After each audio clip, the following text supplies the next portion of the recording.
Welcome to PT26's review of the Spyderco Tenacious and Resillence. These are some awesome high-value blades from Spyderco. These are also probably the most reviewed blades on YouTube. Maybe if you counted the Buck Vantage and the Kershaw Skyline, and with that, those would definitely be the most reviewed blades on YouTube. And this has to do with their affordability. These form the basis of Spyderco's Chinese-made line. There are two smaller versions of this, the Persistence and the Ambitious. I'm not even going to cover those because I think anything smaller than the Tenacious is pretty stupid. This already doesn't fit my hand well. Okay, it's just a little short for me. I'm more of a Resillence fan. Got a full grip. I like the blade length. Each to his own, though. I know there are people out there who like the smaller ones. Let's get started. This is the box it comes in. Everybody knows what the Spyderco box looks like. Philosophy-wise, these range from an EDC blade in the smaller variants to, I would say, a pretty wicked tactical blade actually in the big one. I mean, defensive-wise, this is gonna dominate. Actually, for me, this is an EDC knife. I like bigger blades. More of a one-tool type person. And I like the bigger knives.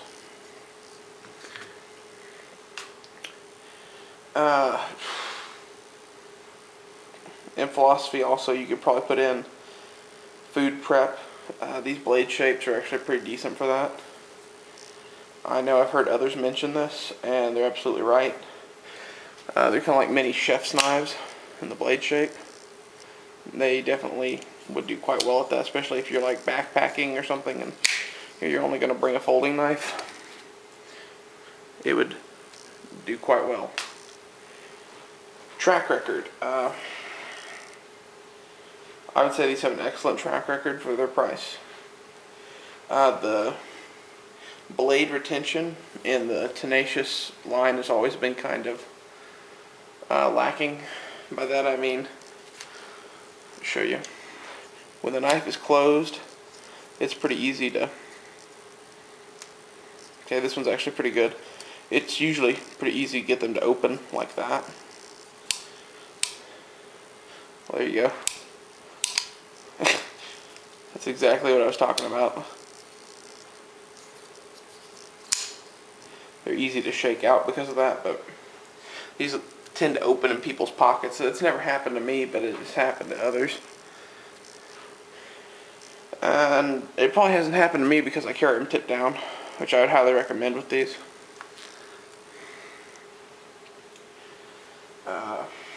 Otherwise, track record's awesome. There's nothing wrong with these. You would think a Spyderco for 30 or 40 bucks, yeah, there should be something wrong with it, and there's really nothing wrong with these blades other than maybe rust issues with the steel they chose. That leads into steel.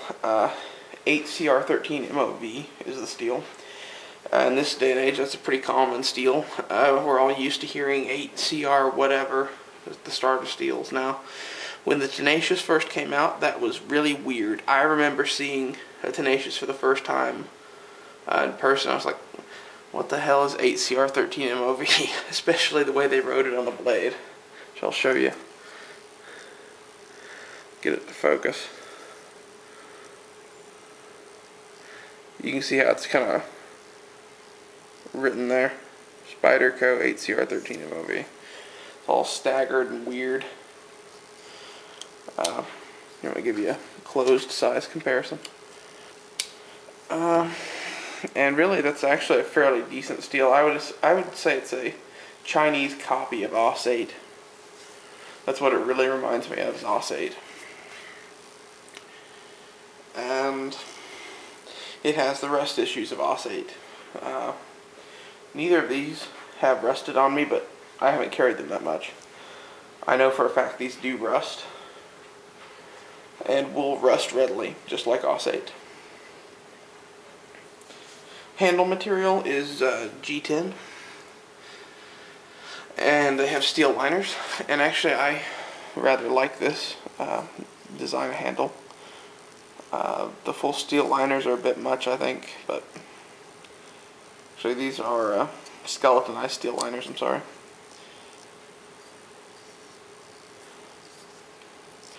It's a bit much for what it is. I mean, on this one I could definitely see that being, you know, more of a tactical size blade. But on the smaller ones they really could have ditched those and just done a thicker scale of G10 and probably had a better knife. Although if they did that, they'd definitely have to work in some sort of different locking mechanism. Anyway, I would consider the handle material very adequate. It's not the best G10 in the world, but it's far from the worst. See what else? They have a good lanyard hole. I'm going to cover the clip here too. The clip is 4-positionable. You know, any corner you want to put it on.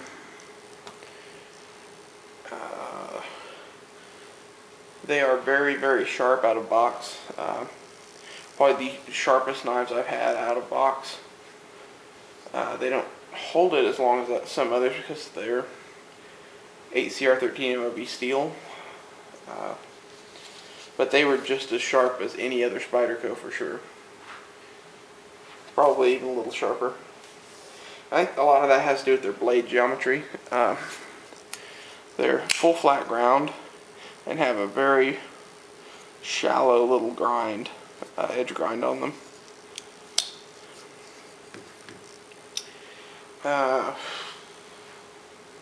Size and weight, like I said, they kind of vary size-wise from a couple inches to 4 inches. You know, the Tenacious is, I don't know, about a 3-inch knife. So there's, you know, varying sizes there. Ergonomics, I really like the ergonomics on these knives. They fit your hand pretty much just right. You can see there's no hot spots for me on this knife. It's very, very nice. What else? Durability and reliability. Yeah, I already covered that in track record. Variations I already talked about. There's 4 variants. Value. Value is really where these blades come into play in my mind. They range from about $20 for the Ambitious, I think it is. It's the smallest one, to about $45 to $50 for the Resillence, the biggest one you see open there. That's very, very reasonable, considering if this knife was US made in the Spyderco line, it would be the Spyderco Military, and that knife is about $150. That's 3 times the price. So, in a lot of ways, I would call the Resillence a Spyderco Military for less. It really is. It has some features on it that you might like better than the ones on the Military.